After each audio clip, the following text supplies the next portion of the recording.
스가랴 1장 13절입니다. 스가랴 1장 13절.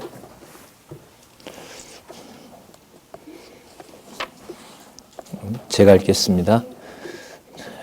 여호와께서 내게 말하는 천사에게 선한 말씀, 위로하는 말씀으로 대답하시더라. 내게 말하는 천사가 내게 이르되 너는 외쳐 이르기를 만군의 여호와의 말씀에 내가 예루살렘을 위하여 시온을 위하여 크게 질투하며 안일한 열국을 심히 진노하나니 나는 조금만 노하였거늘 그들은 힘을 내어 고난을 더하였음이로라. 15절까지 읽어드렸습니다. 교재는 성경 강론 13권입니다.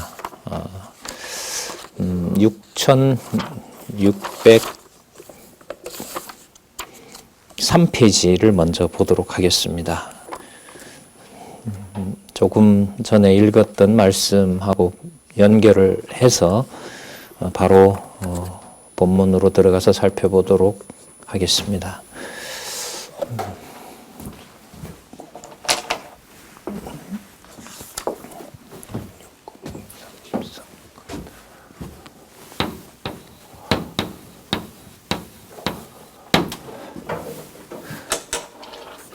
자, 여기 먼저 볼까요? 예, 우리는 지금 구약의 마지막 편이죠. 예언을 통한 메시아 언약에 대해서 살펴보고 있습니다. 이 예언은 3대 언약하고 관계가 되죠. 상황은 남쪽, 북쪽 이스라엘이 다 망하는 상황에서 자손 통치 언약이 다 사라지고 그래서 하나님의 이름이 담겨있는 예루살렘 성전도 이 내용으로 보면 이미 불에 탔죠. 불에 탔고 다시 돌아와서 이제 다시 짓기도 했던 바로 그 상황에서 소선지자들을 통상 12명이라 그러죠. 그 소선지자들을 하나님께서 대거로 보내시면서 언약하시는 내용이 나타납니다. 그 언약하시는 내용을 우리가 이제 크게 세 가지로 세 시대로 구분을 해서 지금 성경 이 신학에서는 소개를 하고 있죠. 개론 전체 구조에서는 북왕조가 패망할 때, 그리고 남왕조가 패망할 때, 그리고 여기 전제사 회복은 바벨론 70년 포로 후의 시대입니다. 그 시대 때 예언하는 내용이 나타나는데, 지난 시간까지 우리가 여호와의 전 회복이 반드시 된다는 예언을 살펴봤고요. 그 다음에 지금 일부분 읽기도 했습니다마는 이상으로 하나님의 전 회복을 예언해 주는 게 나옵니다. 그러니까 선지자를 보냈는데 이상 중에 보여준다는 말은 이 땅에 속한 일이 아니라는 거죠, 이게. 그러면 그때만 그런 것이 아니라 과거도 그랬고, 앞으로 지을 성전의 회복이라는 것도 바로 선지자들에게 이상으로 보여준 하늘에 속한 바로 성전이라는 사실하고도 연관이 되겠죠. 그래서 이 제목이 매우 중요한 의미가 있는 거죠. 이상으로. 이상이다라는 말은 현실 우리 오감으로 보는 곳의 성전이 아니라 이상으로, 이게 이제 진짜라 이 말이겠죠. 자, 그 다음에 그 이상으로 전 회복을 하시도록 하기 위해서 먼저 그 보수하시는 내용이 나타납니다. 이때 보수는 성전 회복을 방해하는 거겠죠. 이렇게 연결이 꼭 돼야 됩니다. 그리고 보수하니까 어떻게 된다는 겁니까? 깨끗해진다는 거죠. 그리고 그 깨끗게 하기 위해서 이상으로 보여준 게 하늘에 속한다고 했으니까요. 땅에 속한 모든 것들을 없애버린다는 얘기가 되는 겁니다. 그러니까 이 징계는 회복되는 가장 구체적인 증거죠. 동시에 징계니까 우리에게, 이제 인간에게, 인류에게 쏟아지는 거잖아요. 그러면 우리 이해관계에는 가장 반대가 되지만 그 일이 여호와께서 당신의 전을 회복하는 것에 증거가 된다는 거죠. 그게 이제 기독교에서 말하는, 성경에서 말하는 징계의 의미인 겁니다.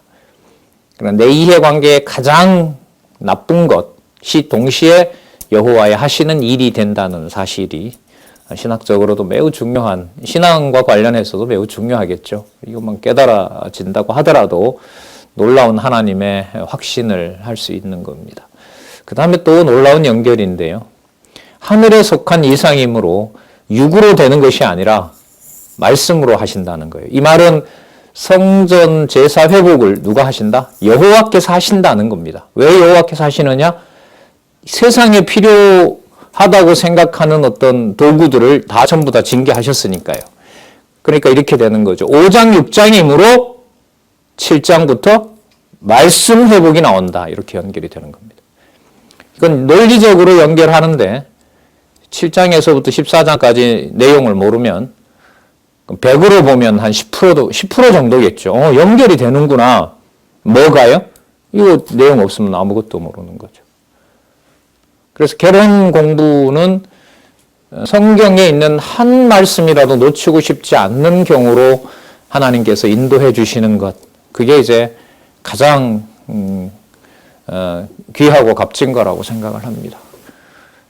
강론을 하는 저도 강론이 마치면 말씀을 더 보고 싶은 마음이 드는 것이 뭐 늘 그런 건 아닙니다만은 너무너무 감사한 거죠. 여러분들도 그러시리라 믿고 또 진짜 그랬으면 좋겠습니다. 그 다음에 그 말씀과 관련해서 이제 훈계에 의한 회복을 이제 실제로 이루시는 거죠. 그러니까 하늘에 언약된 바들을 7장에서부터 14장은 실제로 이 땅에서 이루시는 거예요. 그러니까 스가랴 구조가 하늘에 있는 언약을 땅에서 이루시는 거고 그게 예언으로 되어 있고 그 다음에 메시아가 오는 걸로 이렇게 되어 있어요. 그리고 그것이 말라기의 근거가 되기도 하고요. 뭐 완벽한 구조인 거죠. 자, 그 다음에 이때 보수는 바로 말씀으로 되질 않는다는 사실을 보여주는 거고요. 확실하게 바로 심판해 버리시죠. 만약에 12장까지 심판으로 끝났다면 이게 제사 회복이 아니에요. 13장, 14장에 가니까 뭐 해주신다는 거죠? 사죄해 주신다는 거죠. 그럼 이 사죄는 말씀에 의한 사죄이기 때문에 이제까지 있었던 방식의 그런 성전 제사도 아니라는 겁니다. 그럼 어떻게 하신다는 거지? 그게 바로 여호와의 말씀을 전하는 언약의 사자를 보낸다는 내용으로 말라기로 가는 겁니다. 그러면 이 사죄에 의한 회복 예언은 13장, 14장은 반드시 말라기 내용하고 연결이 꼭 돼야 되는 겁니다. 그렇게 되어 있습니다. 그래서 이른바 39권까지의 논리적 연결성이 이렇게 선명하게 나타나 있다는 사실을 염두에 두시면서 이 부분, 보수하시는 내용 부분을 한번 살펴보도록 하겠습니다. 6604페이지에 보수에 의한 회복 예언, 대적을 보수하시는 거죠. 그리고 회복은 여기서 대적을 회복하기도 하고요. 대적 속에 있는 열방이라고 표현을 하죠. 여러 유다 외의 여러 나라에 있는 자들 속에도 함께 시온으로 올 자가 있다는 것을 2장 내용에서 알려주십니다. 1장 1절에서 6절까지 권면 후의 약속과 열조를 본받지 말라는 공고하시는 내용을 우리가 지난 시간에 살펴봤고요. 그리고 1장 7절에서부터 21절 6608에 가시면 70년이 되어서 예루살렘 회복과 대적의 파멸을 예언합니다. 7절에 보면 시기가 나오죠. 다리오 왕 2년 11월 이렇게 나오는데 여기는 516년 성전 회복되기 전 5년 전이다 이렇게 생각하시면 됩니다. 그리고 지난 시간에 살펴봤지만 스가랴는 학계 선지자를 부르고 학계 선지자에게 그 예언을 해주시는 그 중간에 이 스가랴를 부릅니다. 그리고 시간으로 보면 학계보다가 좀 더 길게 예언을 하고요. 성전이 마무리되기 3년 전까지, 여기는 지금 아까 제가 5년이라 그랬잖아요. 7장 1절에 가면 이게 나옵니다. 그게는 다리오 왕 4년이라고 나오기 때문에 그러면 4년이면은 이제 한 3년 전까지, 성전제사 3년 전까지 계속해서 말씀을 해주시는데 아주 중요한 내용이 뭐라고 말씀을 아까 드렸냐 하면 하늘에 있는 이상이라는 거죠. 이게 실제로 이제 임한다는 겁니다. 그래서 여러분 마태복음을 강의를 이렇게 하게 되면 학계, 특히 저는 이제 스가랴 내용이 꼭 그 서론으로 소개가 돼야 된다고 봐요. 전하는 분들은. 학계 스가랴 말라기 내용에서 메시아의 3직과 관련된 부분이 너무너무 명확하게 나오기 때문에 그러므로 마태복음이 이렇게 시작하고 이렇게 되어 있습니다. 3직으로. 그 내용이 꼭 소개가 돼야 된다고 생각을 합니다. 그래서 신구약 성경이 모두 여호와 하나님의 그리스도를 중심으로 한 여호와의 언약이고 또 여호와의 성취임을 확인할 수 있다고 봅니다. 12절 제가 아까 말씀을 읽었는데요.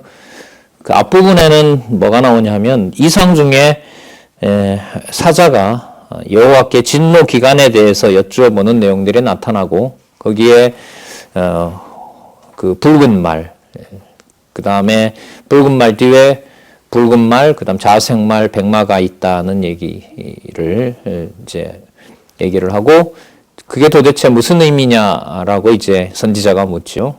그랬더니 10절에 보면 여호와께서 땅에 두루 다니라고 보내신 자들이라는 거죠. 그러니까 이건 이제 이상 중에 보여주는 거기 때문에 이 땅에 어떠한 일이 있더라도 이 하나님의 사자들을 이길 수는 없는 거죠. 그러니까 하늘에 속한 하나님의 성전이라는 것은 이 땅에서 비교할 수 없는 이제 능력이라는 사실이고 이걸 이제 하나님께서 선지자로 하여금 이제 그걸 보게 하고 또한 예언하면서 메시아를 오실 준비를 하는 내용이라고 보시면 될 것 같아요. 그 다음에 11절에 보면 화석 석류나무 사이에 이제 여호와의 사자가 있고요. 그리고 땅은 평안하여 정원하다라고 그렇게 보고를 합니다. 결국 이런 의미는 남쪽 유다, 그러니까 하나님의 백성들이 그 성전을 회복하는 일에 이제 아무것도 못하고 있는 거죠. 이방 대적이 이제 지배를 하고 있고 우리가 에스라 느헤미야에서 본 것처럼 대적들이 방해를 하고 있으니까 성전을 위한 어떤 그 액션을 할 수가 없는 거예요. 자, 그런 의미에서 지금 맥락으로 보면 이해가 되어야 될 것 같고요. 그 다음에 아까 12절에 읽었던 대로 만군의 여호와의 사자가 여호와께 말씀하시기를 언제까지 긍휼히 여기지 않으시려고 합니까? 이제 70년이 지났지 않습니까? 70년이 지나서 536년 1차로 잡혀갔던 사람들은 이미 돌아왔죠. 536년에 이제 돌아온 거고, 그 다음에 이제 516년에 성전이 이제 회복이 되기 때문에 성전 회복이 안 됐으니까 돌아온 것의 의미가 아직 완성이 안 된 겁니다. 그러니까 그 여호와의 사자에게 이제 선지자가 여호와의 사자가 만군의 여호와께 70년이 됐는데 왜 저 성전이 그대로 있습니까? 그럼 13절에 보시면 아까 스가랴에게 말하던 천사에게 여호와께서 선한 말씀, 위로해야 하는 말씀이라면서 말씀을 하는 겁니다. 그 이하 모든 내용은 무슨 주제하고 딱 맞죠? 여호와의 전 회복인 거예요. 이 제목이 너무너무 놀라운 거예요. 여기에 신학적인 답들이 이런 제목에 이제 다 달려 있는 거죠.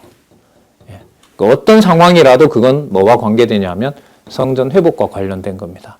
당시에 조용히 해서 어떤 성전 제사를 할 수 있는 어떤 행위들을 하지 못한다 하더라도 여호와께서는 제사를 회복할 수 있는 성전을 회복하는 준비를 하고 있는 거죠.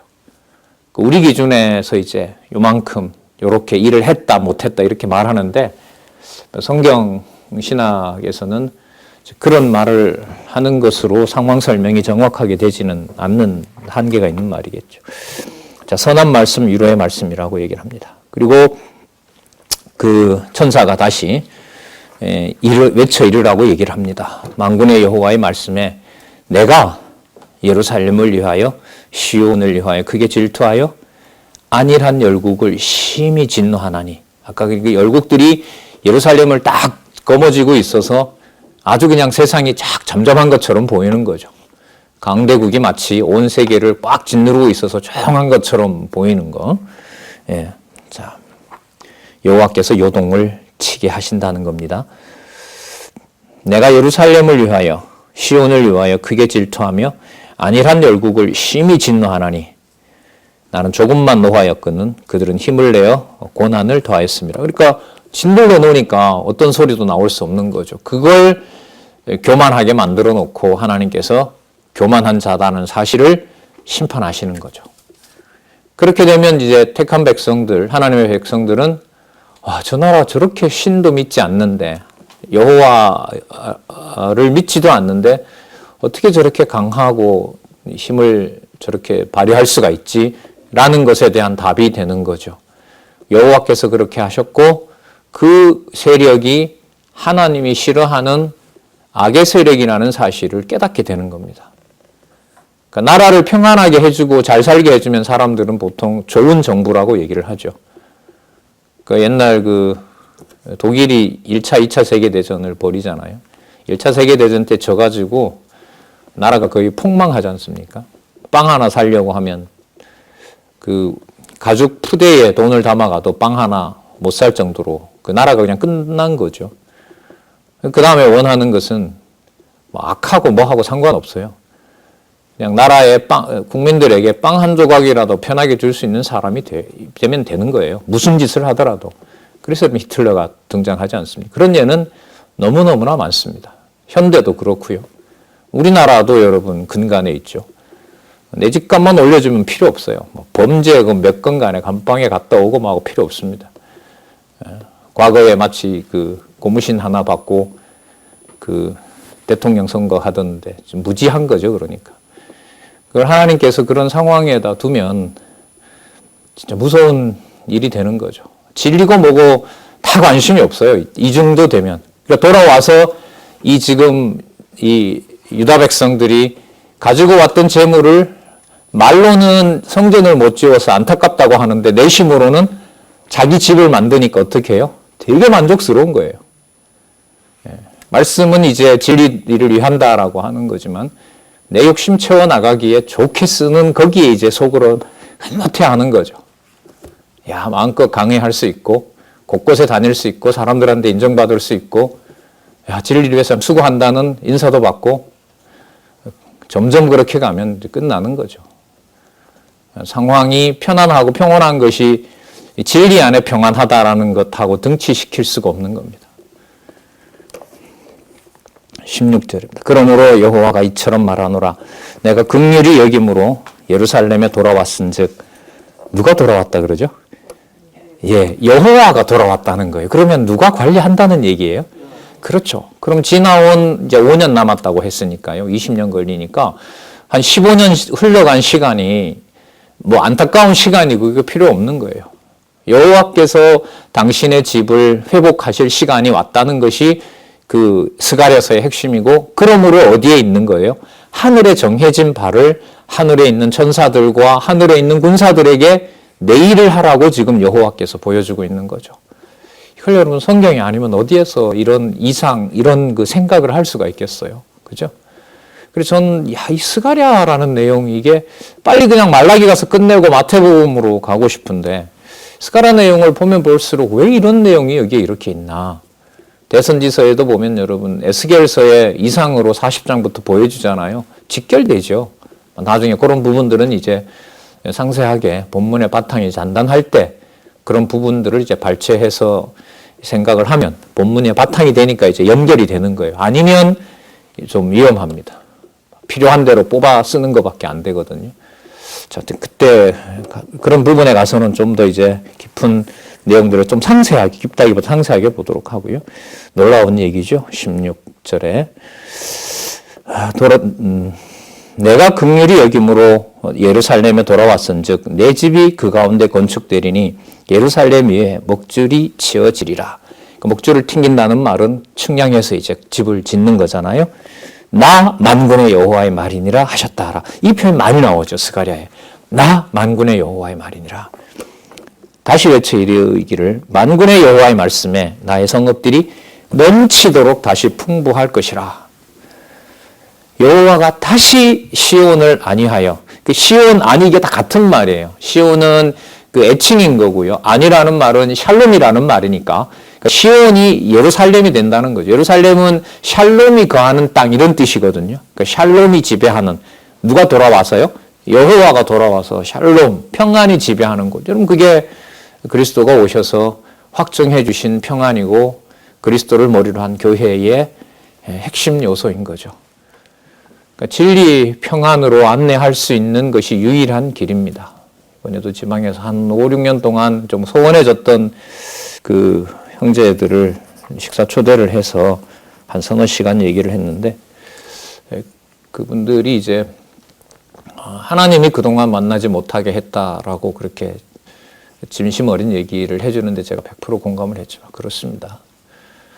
말씀 들으실 수 있는 기회가 됐으면 좋겠다 그러고 토요일날 만났고 주일날 그 중에 한 분이 오셔서 한 3시간, 2시간 강론하는데 들으셨는데 너무 좋더라고요. 자, 여호와가 다시 시온을 안위하여 다시 예루살렘으로 택하리라 하셨다 하라. 그러니까 여호와의 평강이 임하는 곳, 여러분 뒤에 가면 뭐라고 나오냐면 진리의 성읍을 만든다 그러죠. 진리의 성읍. 그 칼과 창으로 하는 것이 아니라, 그리고 대적은 그 칼과 창으로 다스리는 나라는 스가랴를 지나면서 이제 다 종식이 됩니다. 앞으로 올 언약의 사자는 샬롬을 샬롬답게, 그리고 시온을 평화가 지배하는 것으로, 그 평화는 우리가 말하는 평화가 아니죠. 이것은 진리가 지배하는 곳인 거예요. 그러니까 삶이 불편해도 여호와의 말씀이 떠나지 않으면 그게 평화가 된다는 사실입니다. 그게 여호와의 5대 속성하고 관계가 되는 거예요. 예. 자, 그걸 이제 메시아가 오실 준비로 이제 완벽하게 준비하고 계시는 겁니다. 그리고 18절에 보시면 눈을 들어 이제 스가랴가 봤는데 뿔 4개가 보이는 거예요. 또 물었어요. 전사에게 이게 무엇입니까?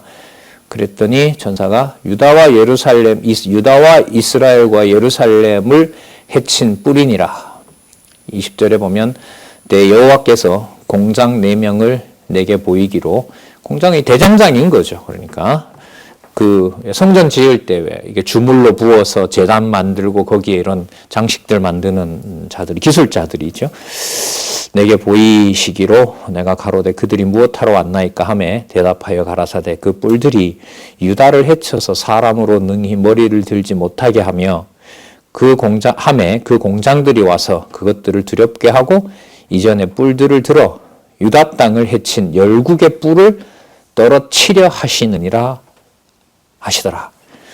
여러분 뿔은 상징이잖아요. 권력의 상징이고 힘의 상징이니까 저 뿔로 인하여 그 남쪽 유다가 망했고 돌아와서도 성전을 짓지 못하는 거니까 그걸 하늘에 있는 이상으로 아까 여호와가 돌아오셨다고 했으니까요. 여호와께서 돌아오셔서 그 방해물을 다 없앤다는 거죠. 예. 자, 그 원천을 여호와께서 해결하시는다는 내용이 여기에 나옵니다. 그리고 이제 그 다음에 이제 아주 놀라운 말씀이 이제 나옵니다. 여러분 그 학계에 무슨 말씀이 나왔냐면 지금 새로 짓는 성전이 솔로몬 성전보다 규모가 못하더라도 그 성전이 어떻게 된다 그랬죠? 어떤 성전이라 그랬습니까? 더 크다고, 더 위대하다고 말씀을 하셨죠. 거기에도 핵심이 뭐였냐면 내가 지으니까 이런 거죠. 내가 지으니까, 내가 관리하니까 이렇게 되는 겁니다. 그리고 개방된 성전에 이방도 함께 오는 거니까 의미가 이제 완전히 달라지는 거죠. 자, 그러면 어떻게 되는지 한번 보세요. 여기서 뭐가 나오냐 하면 생육하고 번성하는 게 땅에 충만한다는 말씀을 많이 들었죠.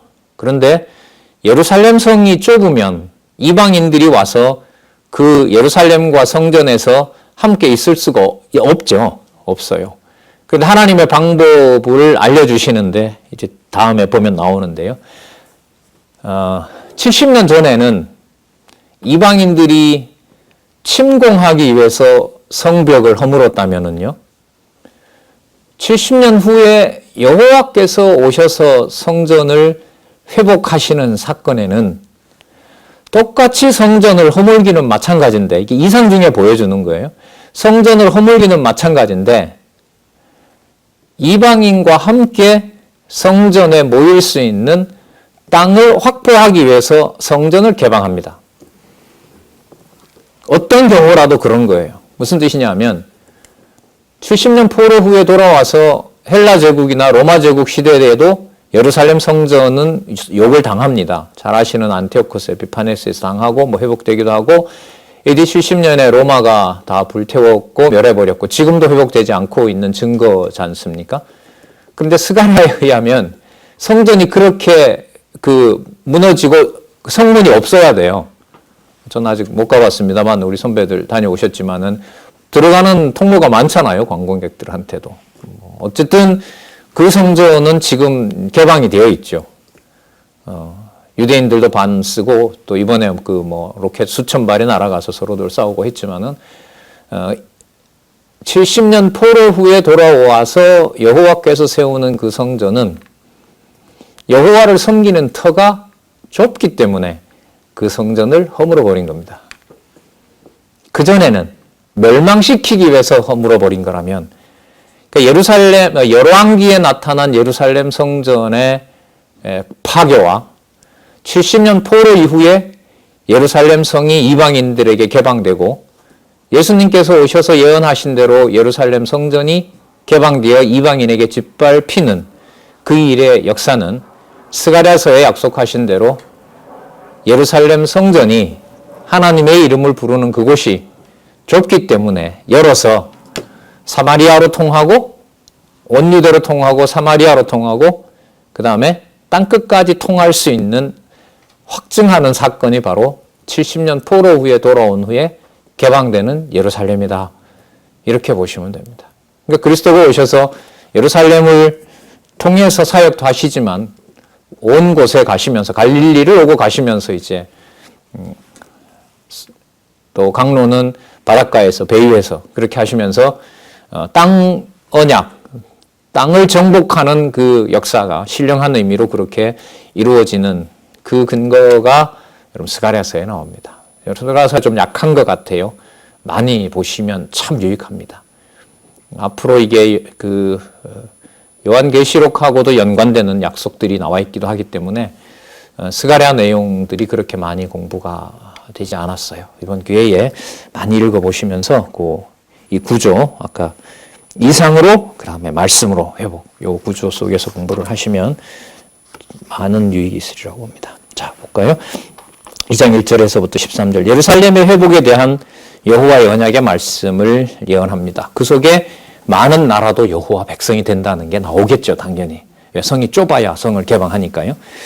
내가 눈을 들어봤는데 한 사람이 청량하는 줄을 가지고 잡았어요. 그래서 당신 어디로 가느냐? 예루살렘을 측량하러 간대요. 예루살렘을 측량한다는 말은 여러분 재보는 거죠. 준비된 인원에 비해서 이게 작은 거죠. 이걸 개방해야 되겠다는 겁니다. 3절에 내가 말하는 천사가 나가며 다른 천사가 와서 그를 맞으며 이르되 너는 달려가서 그 소년에게 고하여 이르기를. 이렇게 보면 스가랴가 어린 것 같아요. 어쨌든 이 스가랴 선지자에게 알려주라는 겁니다. 예루살렘에 사람이 거하리니 그 가운데 사람과 육축이 많으므로 그것이 성곽이 없는 촌락과 같으니라. 보세요. 성곽이 없다 그러잖아요. 왜요? 사람과 육축이 너무 많아서. 너무 많아서. 예. 자, 그러니까 망해야 될 성으로 소개하고 있지는 않습니다. 그리고 이제 미리 말씀드리면 이제 앞으로 이 기록, 이 예언 이후에 한 400년 후에 안티오코스 에피파네스, 다니엘서에서 공부를 했잖아요. 한 400년 후에 안티오코스 에피파네스가 와서 성전을 완전히 더러운 곳으로 만들어 놓는데 그렇게 만들어 놓는 사건이 그 이후로 예루살렘 성으로 하나님의 이름 여호와를 찾게 하는 하나의 시발점이 되는 겁니다. 그리고 로마 시대에는 예루살렘 성을 누구나 왕래할 수 있는 거죠. 로마 제국에서는. 자, 그런 역사적인 흐름이 있습니다. 그 가운데 사람과 육축이 많으므로 그것이 성곽 없는 촌락과 같으리라. 5절 보세요. 여호와께서 그럼 누가 지킵니까? 할 거 아니에요. 여러분 지금 이 상황이 지금 성곽을 짓지 않은 상태예요. 이게 지금 에스라 느헤미야로 아직 가지 않았거든요. 시기로 보면. 그 에스라 때 돌아와서 성전 재건을 하려고 했는데 방해 공작이 있어서 지금 못하고 아까 시기로 보면 3년까지 온 거예요. 아직 시작을 못하고 있어요. 1년 만에 1년도 안 되기 때문에, 임박해서 다 마무리를 하기 때문에, 못하고 있고, 성곽은 더더욱 꿈도 못 꾸고 있어요. 이건 느헤미야로 아직 안 간 거거든요. 느헤미야의 2차, 3차 포로가 돌아와야 됩니다. 아직 보러 오지도 않았어요. 그런데 여호와께서는 이미 뭘 지어놨다는 거죠. 성전을 지어놓았고, 성전도 이미 개방해 놓았다는 겁니다. 이걸 여러분 논리적으로 순서를 설명을 하려면 이게 진짜 쉽지는 않아요, 이게. 그러니까 에스라, 느헤미야도 관계돼야 되고, 열왕기도 관계가 돼야 되고, 역대기도 관계가 돼야 되고, 역대기 1장에 1절에 나오는 아담도 설명이 돼야 되고, 말라기까지도 연결이 돼야 되고, 그래서 이 선지서 연구가 이제 어려운 거예요.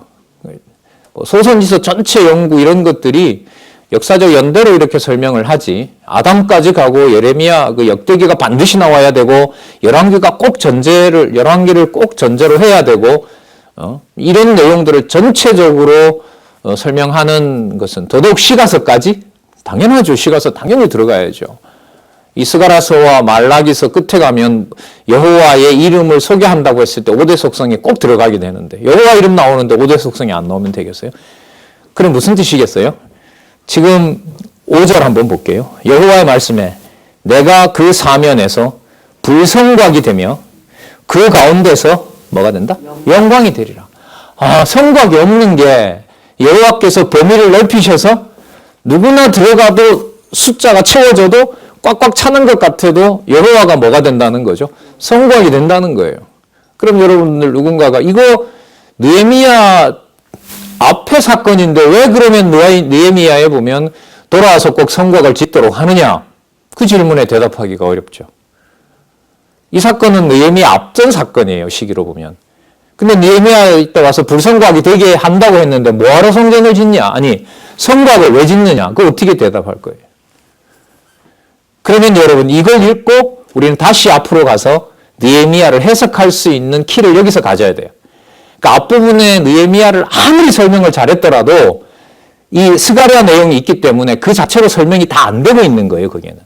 그럼 여기 오면 설명이 다 돼요.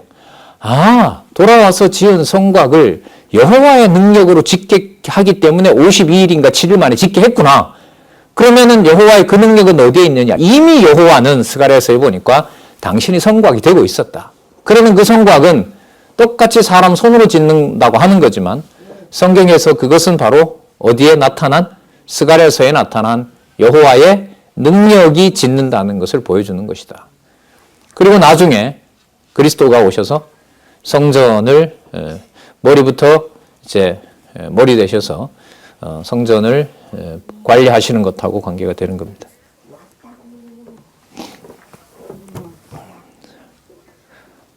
몇 절이죠?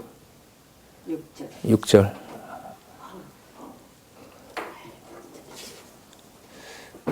자, 6절요. 여호와의 말씀에 내가 너를 하늘의 사방 바람같이 흩어지게 하였거니와 이제 너희는 북방 땅에서 도망할지니라. 나 여호와의 말이니라. 그래서 여러분 시간으로 보면 앞으로 1차만 돌아왔기 때문에 2차, 3차에 돌아와서 느헤미야에 가보면 이제 그걸 짓는 거죠.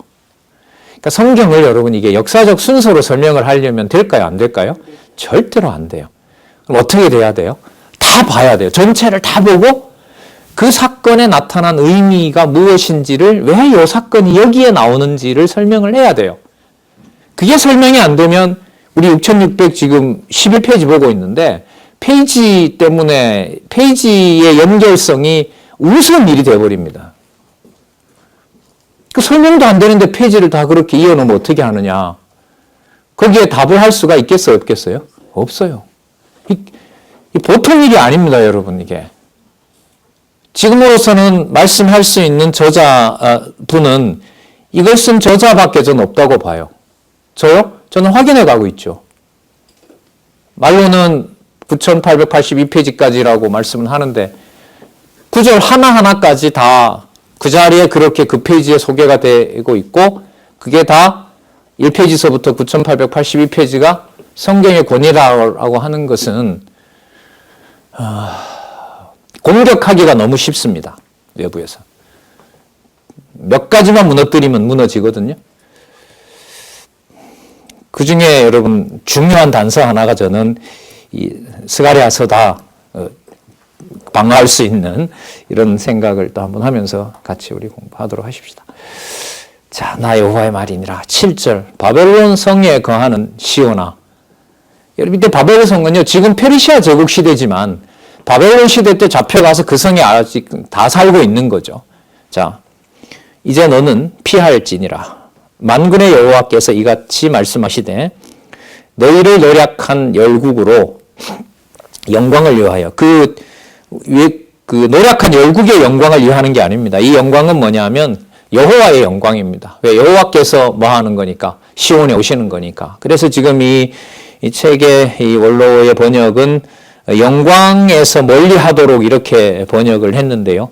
또 다른 류의 번역도 있습니다. 그러나 의미는 다 모아집니다. 이런 부분들도 이제 문법적으로 또 확실하게 이제 확인을 해야 될 일들인 거죠. 우리 성경신학 청소연구회를 비롯해서 저 같은 사람들이나 또 이 성경 연구에 관심이 많은 분들이 다 확인해 가야 될 부분입니다. 의미인즉 그렇습니다.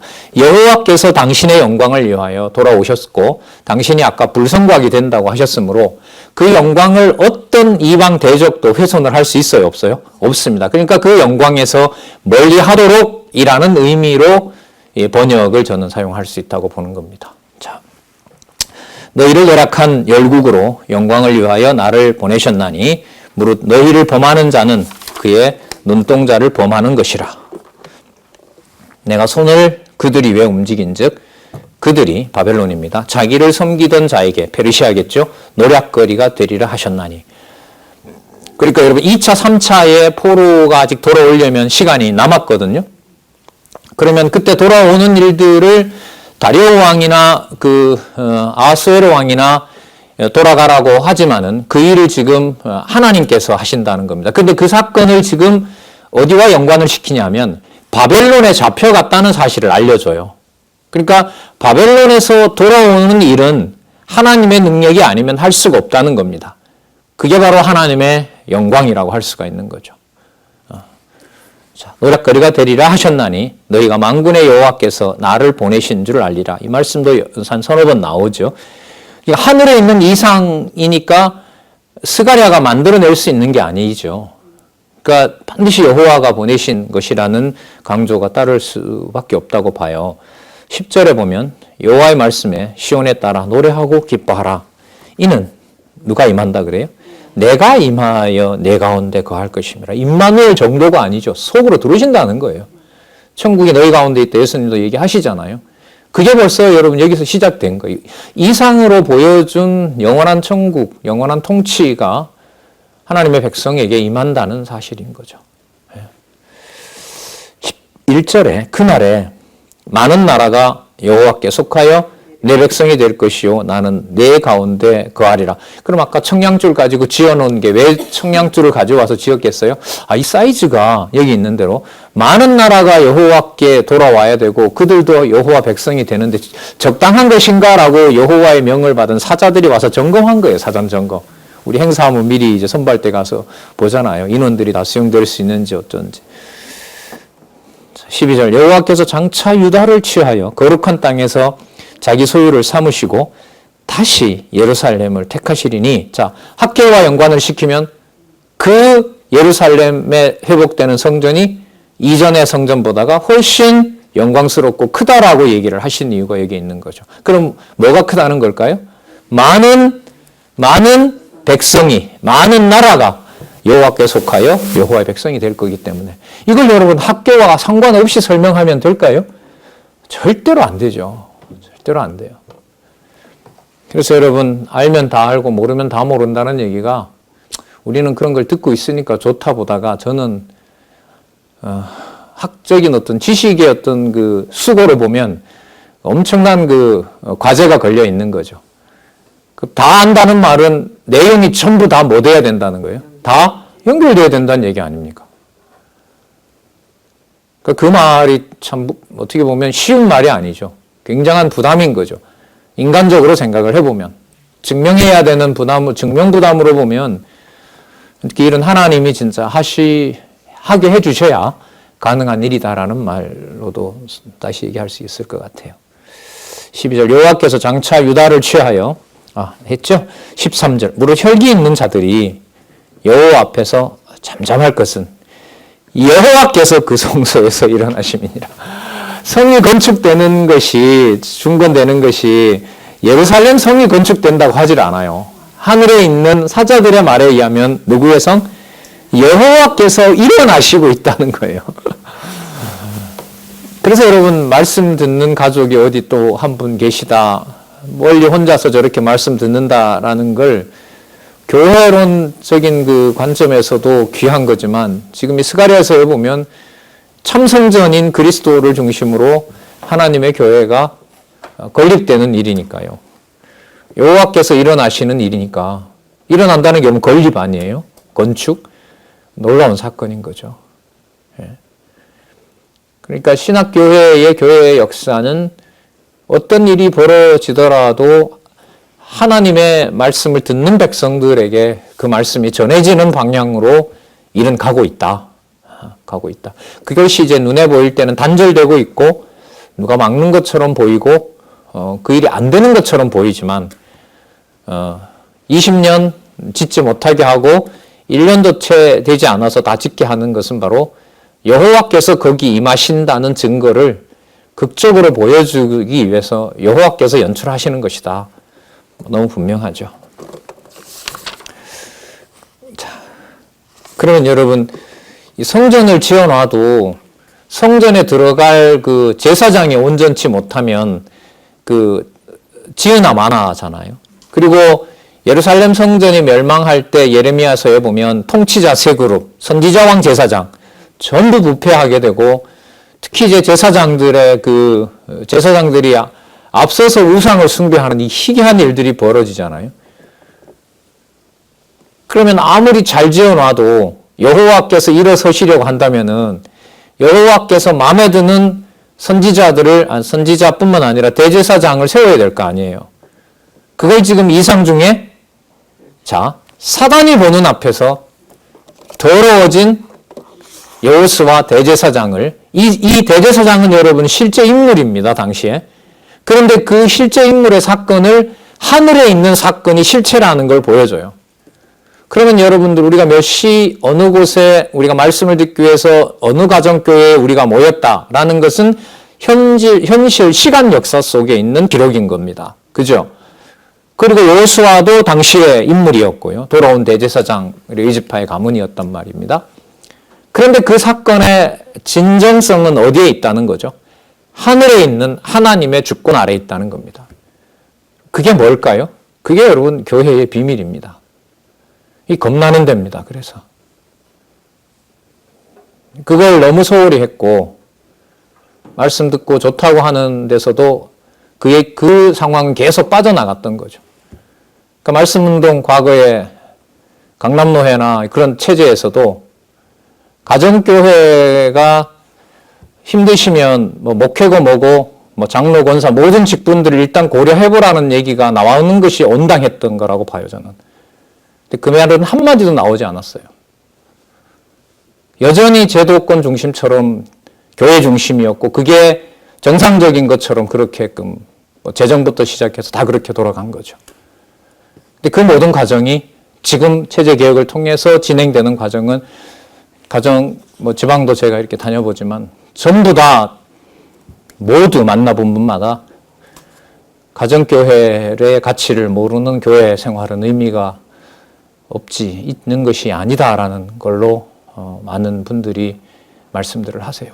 저 역시도 그렇고요. 그리고 지금의 겪는 어려움도 하나님께서 우리 코로나19가 결국은 가족밖에 못 보게 하는 거잖아요. 가장 믿을 만한 사람을 가장 가까이 있는 사람, 그만 같으면 이제 매일 보는 혈육은 아니지만 지체들인 거잖아요. 그 상황에서 하나님께서 일어나시는 바로 장차의 메시아의 나라, 그 나라를 준비하시고 있다고 볼 수 있습니다. 이런 강하게 말씀드린 이유는 이 3장 때문에 그래요. 한번 보겠습니다. 대제사장 여호수아는 여호와의 사자 앞에 섰고 사단은 그의 우편에 서서 그를 대적하는 것을 여호와께서 내게 보이시니라. 참 재밌죠. 사단이 여호수아와 보고 야 가문이 망해버리고 너네들 선조가 이 예루살렘을 다 망친 주제에 네가 감히 지어놓는 성전에 네가 들어갈 자격이 되냐? 이게 바로 여러분 양심을 통해서 사단이 도덕적으로 괴롭히는 거예요. 대표적인 말이 뭐냐면 들었는데 너 왜 그거밖에 안 되냐 그 말이에요. 그게 사단이 하는 말이거든요. 그런데 또 사단은 다르게도 얘기해줘. 하죠. 창세전에 구원받았으니까 너 해도 돼. 맘 놓고 해. 갈 길이 없어요. 우리는. 로마서 7장에 보면 나오잖아요. 오라 나는 공고한 사람이로다. 하나님의 법을 바울이 모르겠어요? 근데 모든 그 법이 한순간 어디로 가요? 죄의 법 아래 사로잡혀 버려요. 성경을 수백 번을 달달달달 외운다 하더라도 그게 해결될 문제는 아니거든요. 그러니까 가정교회 얘기를 많이 지난번 특강 때도 상영회 때도 말씀드렸지만 간절함인 거지 어디에 어떤 방식으로 지침이고 어떤 규모로 해야 된다 그 방법론을 말씀드리는 건 아닙니다. 엄격한 진리의 말씀이 전달되는 것으로 언제 깨달을지 언제 다시 돌아올지 28년 만에 자녀 입에서 성경 개론이 중요한 책이다라는 말을 처음 듣는데 진짜 어디 머리를 한 대 맞은 것처럼 멍하더라고요. 예. 그렇다고 여러분 거기 무슨 매진하고 이거는 또 다른 문제예요. 그 속으로는 이제부터 공부하겠구나라고 그건 제 생각인 거죠. 이건 마찬가지죠. 아마 여호수아는 스룹바벨과 함께 열심히 성전을 재건하려고 하는지 몰라요. 그러나 영적으로는 사단이 뭐라고 하는 거예요. 너 웃긴다. 언제 그렇게 다 말아먹은 주제에 무슨 성전 짓겠다고 그래? 한번 지어봐라. 저기 옆에 대적들이 있는데 너 극복할래 그거? 하지 마. 상황이 아니잖아. 그러니까 가져온 재물 가지고 너 난 집이나 보수해. 그걸 여러분 누가 풀어줘야 되겠습니까? 여호와가 일어나셔야 되는 거예요. 여호와가. 이런 말씀은요 보고 이렇게 즐겁지가 않아요. 사실 인간적으로. 이게 막 쪼여요. 그냥 숨통을 조여와요. 사람의 어떤 여지나 이런 것이 없고 어떤 것도 교회 관련된 일을 함부로 손대지 못하게 만들어 놓기 때문에 좋아서 좋은 건 아니라고 봐요. 대제사장 여호수아는 여호와의 사자 앞에 섰고 사단은 그의 우편에 서서 그를 대적하는 것을 여호와께서 보이시는 거예요. 그러니까 사단이 성도를 대적하는 걸 여호와가 정해놓고 보여주는 거예요. 기독교 2000 역사, 지금 북한이나 북방의 어느 서남아시아에 많은 선교사들이 처참하게 지금도 참수당하잖아요. 몇 년 전만 해도. 텔레비전으로 유튜브로 중계가 되고. 진짜 못 보겠더라고요, 진짜. 기도고 뭐고 다 필요가 없어요. 저게 생중계까지 유튜브로 저렇게까지 나오고 저렇게 온몸이 난자되는 이 상황을 막 어떻게 감당이 안 되죠. 그런 상황을 보면. 근데 지금 여기 보면 욥을 사단에게 욥을 맡기듯이 그 상황의 모든 연출을 이미 욥기에서 우리는 배웠잖아요. 살펴봤잖아요. 그걸 지금 돌아와서 성전 지으려고 하는 여호수아에게 똑같이 그런 일이 일어나게 되는 거죠. 그것도 하늘에서 하나님이 보라고 보여준다는 거예요. 진짜. 2절 볼게요. 여호와께서 사단에게 이르시되 사단아 여호와가 너를 책망하노라. 책망 좀 미리 하시면 안 되나요? 예루살렘을 택한 여호와가 너를 책망하노라. 이는 불에서 꺼낸 그슬린 나무가 아니냐 하실 때에 여러분 탄나무 아시죠? 시커멓게 어떤 형체 볼상 사납게 된 그 정도인 거죠. 여호수아가. 그럼 백성들이 볼 때는 아니에요. 누가 있어서 좋아요? 그래도 여호수아가 있고 스룹바벨이 있어서 좋은 거예요. 그러나 하나님이 하나님으로서 당신의 능력을 드러내실 때 영적인 상황은 이 여호수아의 속은 사단이 지배하고 있는 거예요. 여호와가 해결해 주는 방법이 없는 거죠.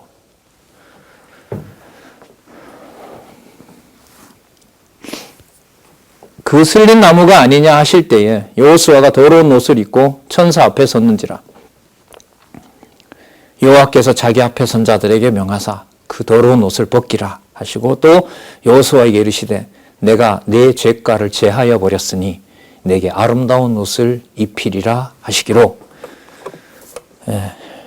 내가 말하되 정한 관을 그 머리에 씌우소서 하매 곧 정한 관을 그 머리에 씌우며 이 왕이 쓰는 관을 대제사장에게 대제사장도 참 쓰죠. 관이 있죠. 옷을 입히고 여호와의 사자 곁에 섰더라. 현상 세계에서는 여호수아에게 아무런 일어난 변화는 없어요. 그러나 하나님께서 하게 하시는 것과 망하게 한 레위 가문과 아무 죄가 없다고 아까 깨끗하게 했다고 그랬죠. 내가 내 죄가를 제하여 버린 그 상황은 진리를 통해서 깨달음을 통해서만 알 수 있는 상황인 거죠. 이게 그야말로 영적인 상황인 겁니다. 이걸 세상의 어떤 눈으로 볼 수가 없는 거죠. 하나님의 말씀이 여러분들 그런 거예요. 하나님의 말씀이 우리 눈에 포착이 되어야 깨달아진다고 생각하시면 큰 착각인 거예요. 이 상황하고 똑같아요. 눈에 보이는 여호수아는 뭐예요? 있어서 고마운 분이에요. 같이 이제 성전 지어가면 되니까. 학계에 의하면. 학계 선지자는 촉구하잖아요. 실제로 이 두 사람에게. 그러나 스가랴에 오면 그 여호수아도 여호와께서 일어서시기 위해서 여호와께서 돌아오도록 하는 성전이 되도록 하기 위해서는 악의 세력인 사단을 보는 앞에서 책망하고 보는 앞에서 성결케 해줘야 되는 겁니다. 이게 여러분 하나님의 교회입니다. 6절 여호와의 사자가 여호수아에게 증언하여 가로되 만군의 여호와의 말씀에 내가 만일 보다가 임으로 이렇게 하면 돼요. 만일 빼겠습니다. 내 도를 준행하며 내 율례를 지킴으로 이게 맞잖아요. 왜냐하면 사단도 정죄할 수 없도록 깨끗한 제사장으로 삼았기 때문에 베드로 후서에 가면 나오죠. 우리는 하나님의 곳속에 택하신 백성이요 왕 같은 제사장이라.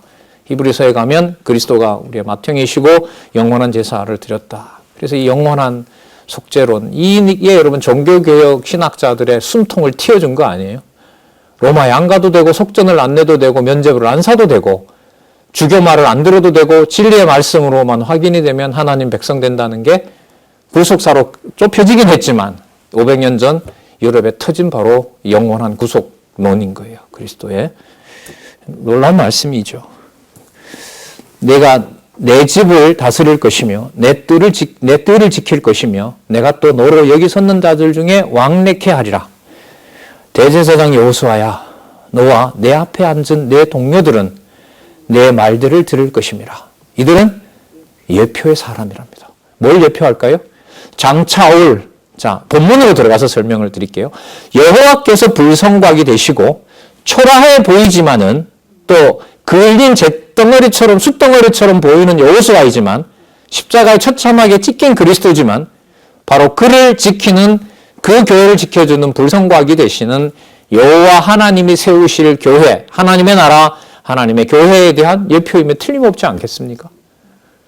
그러면 여러분 사도행전에 예루살렘부터 그 로마까지 가는 그 모든 사도들의 행위에서 고난과 여러 가지 어려움이 따르고 세워놓은 교회가 고린도 교회처럼 엉망진창이 되고 가르쳐놓고 돌아오니 지도자까지 배신하고 그 모든 일들이 일어난다 하더라도 하나님의 불성곽이 지키는 진리의 기둥이 존재하는 곳이라고 하면 끝났다, 더럽다 그런 말 할 수가 절대로 할 수 없는 그 근거가 여러분 스가랴에 나온다는 거예요. 제가 말씀드리고 싶은 것은. 그래서 스가랴 공부하시지 않은 거죠. 이렇게 너무 선명하게 하늘과 땅에 있는 교회를 에베소서 6장에 나오죠. 1장 끝에 하늘과 땅을 통일시키려 함이라고 나오잖아요. 그 근거가 여기에 나오지 않습니까? 자, 볼게요. 8절 대제사장 여호수아 했죠? 예표의 사람들이라 내가 내 종 세순을 나게 하리라. 여러분 이건 이제 그 주석에 나오는 스룹바벨인 거죠. 그러니까 스룹바벨은 다윗의 그 혈통이잖아요. 그러니까 왕족과 제사장직이 이제 하나로 만들어 놔요. 하나로 만들어 놓고 둘이 거룩한 일을 하게 하시면서 성곽은 누가 되어주세요? 여호와께서 성곽이 되어주세요. 예. 사단이 어떤 정죄도 할 수가 없어요. 그러니까 방해 공작을 해봤자 아무 소용이 없는 거예요. 예. 9절 만군의 여호와가 말하노라. 내가 너 여호수아 앞에 세운 돌을 보라. 한 돌에 7 눈이 있느니라. 그러니까 주춧돌을 세웠는데 너가 관리하라는 게 아니에요. 그 주춧돌이 알아서 대적들이 오면 그 자기의 어떤 그 돌들을 보호하는 거죠. 머릿돌이 된다 그러잖아요. 내가 새길 것을 새기며 이 땅의 죄악을 하루에 제하리라. 만군의 여호와가 말하노라. 다 계속 나오죠. 만군의 여호와가 말하노라. 그날에 너희가 각각 포도나무와 무화과 나무 아래서 서로 초대하리라. 그런 생각이 나요. 요나서부터 쭉 지금 이방 민족들의 그 거룩하게 하시는 데서부터 시작해서 남은 백성들을 준비하시고, 그 다음에 예루살렘은 철저하게 청소하시고, 그 다음에 여호와가 오실 준비를 여호와가 하시는 과정으로 지금 소선지서가 쭉 가고 있어요. 그래서 과거의 성경 이 개론을 보면은 어떻게 되어 있냐면, 전제사 회복이 나와요. 성전 제사가, 소선지서가 크게 이제 두 구도로 되어 있는데요. 그게 바로 성전이 회복되고, 세 부분으로 되어 있어요. 성전이 회복되고, 그 다음에 성전으로 말미암는 나라가 회복이 되고, 그 다음에 그 나라 회복과 더불어서 이방과 유대의 회복 이렇게 되거든요. 그런데 그 유대는 누가 함께하는, 이방이 함께하는 유대, 이런 구조로 여러분 과거 94년도 성경개론은 그렇게 되어 있어요. 근데 이제 강론집을 이 저자가 집필을 하시면서 이제 그 구도를 그 내용들은 안에 넣으면서 큰 시기에 3번에 걸쳐서 12명의 선지자들을 통하여 실체적인 언약을 마무리하시면서 메시아 언약이 성취된다. 이렇게 이제 논리적으로 더 안에 넣으면서 범위를 더, 의미를 더 확증하는 내용으로 그렇게 구성이 됩니다.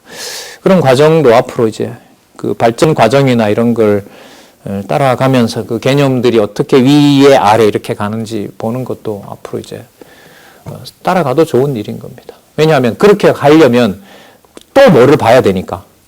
성경 본문을 지난번에는 같은 본문을 왜 저렇게 보고 그런 구조를 잡았지? 근데 이번에는 왜 이렇게 잡았을까?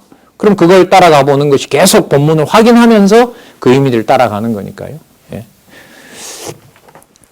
자, 이에 여호와의 능력으로 하나님의 성전이 또 제사장이 그렇게 이루어진다는 사실을 다음 내용에서 좀 더 확인을 해줍니다. 3장 정도까지만 가도요, 와, 너무너무 심오하다. 야, 이런 걸 돌아올 때 준비를 해 놓으셨구나. 뭐 충분한 것 같아요, 저는. 그 눈만 좀 떠져도. 근데 아직 4장에서부터 14장이 남아있는데, 이 하늘에 맞춰진 이 이상 내용에 얼마나 많은 내용이 들어있겠습니까? 좀 기대하시면서요. 자, 승금등대 나오고 또 그 좌우편에 두감람나무 있는 사건들을 여기 이어서 살펴보도록 하겠습니다. 이름은 어쨌든 여호수아가 나왔고, 인물로는 아까 스룹바벨이 나왔고, 그들이 여호와께서 준비해 놓았고 여호와께서 의롭게 했기 때문에 어떤 방해 공작도 이루어질 수 없고 바로 전 제사가 회복된다는 것하고 연관이 됩니다. 우리 잠시 쉬셨다가